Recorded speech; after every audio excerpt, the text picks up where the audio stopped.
أعوذ بالله من الشيطان الرجيم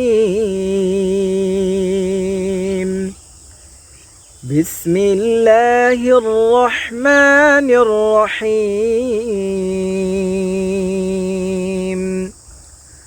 وآمنوا بما أنزلت مصدقا لما معكم ولا تكونوا أول كافر به ولا تشتروا بآياتي ثمنا قليلا وإياي فاتقون আসসালামু আলাইকুম রহমতুল্লাহ। বিসমিল্লাহির রহমানির রহিম। আল্লাহ তাআলা সূরা বাকারার 41 নম্বর আয়াতে বলেছে, আর তোমাদের সাথে যা আছে তার সত্যায়নকারী স্বরূপ আমি যা নাজিল করেছি তার প্রতি তোমরা ঈমান আনো এবং তোমরা তা প্রথম অস্বীকারী হয়ো না। আর তোমরা আমার আয়াতসমূহ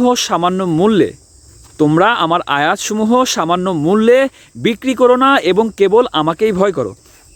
আল্লাহ তাআলা এখানে বলেছেন যে তোমাদের সাথে যা আছে, তোমাদের সাথে বলতে যা আছে বলতে তখন রাসূল সাল্লাল্লাহু আলাইহি ওয়াসাল্লাম বিদ্যমান ছিলেন এবং রাসূল সাল্লাল্লাহু আলাইহি ওয়াসাল্লামের কথাই আল্লাহ তাআলা বলতেছেন যে তোমাদের সাথে যা আছে তার সত্যায়নকারী স্বরূপ আমি যা নাজিল করেছি কি কোরআন শরীফ নাজিল করেছি, মানে রাসূল সাল্লাল্লাহু আলাইহি ওয়াসাল্লামের সত্যায়নকারী স্বরূপ কোরআন নাজিল করেছেন আল্লাহ তাআলা। এবং আল্লাহ তাআলা বলতেছেন যে তোমরা প্রথম তার অস্বীকারী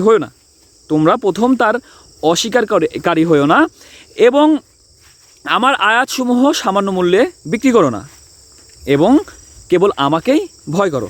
আল্লাহ তাআলা আমাদের সবাইকে বোঝার মতো তৌফিক দান করুক এবং আল্লাহ রাসূলের মাধ্যমে যা কিছু আমাদের কাছে পাঠিয়েছে তা গ্রহণ করা এবং তারপরে আমল করা তৌফিক দান করুক। সবাই 5 ওয়াক্ত নামাজ পড়বেন এবং আপনার আশেপাশে যারা রয়েছে যারা নামাজ পড়ে না, হতে পারে আপনার পিতামাতা, আপনার সন্তান, আপনার স্ত্রী, আপনার ভাই বোন, আপনার পাড়া প্রতিবেশী, আপনার আত্মীয় স্বজন, সবাইকে 5 ওয়াক্ত নামাজের দাওয়াত দিন এবং সবাইকে 5 ওয়াক্ত নামাজের মধ্যে নিয়ে চলে আসুন। আর এর প্রতিদান অবশ্যই একদিন আপনি পাবেন ইনশাআল্লাহ, যেদিন আল্লাহর সামনে আপনি দাঁড়াবেন। আর আমরা সবাই এই পৃথিবীতে আল্লাহর কাছ থেকে আসছি, আবার আমাদের সবাইকে আবার আল্লাহর কাছেই ফিরে যেতে হবে। তো আল্লাহর কাছে ফিরে যাওয়ার প্রিপারেশান নেন এবং আল্লাহর সামনে জবাবদিহিতার প্রিপারেশান নেন, আল্লাহর সামনে দাঁড়ানোর প্রিপারেশান নেন। হে আল্লাহ আমাদের সবাইকে বোঝার মতো তৌফিক দান করুন। সবাই 5 ওয়াক্ত নামাজ পড়বেন। আল্লাহ হাফেজ।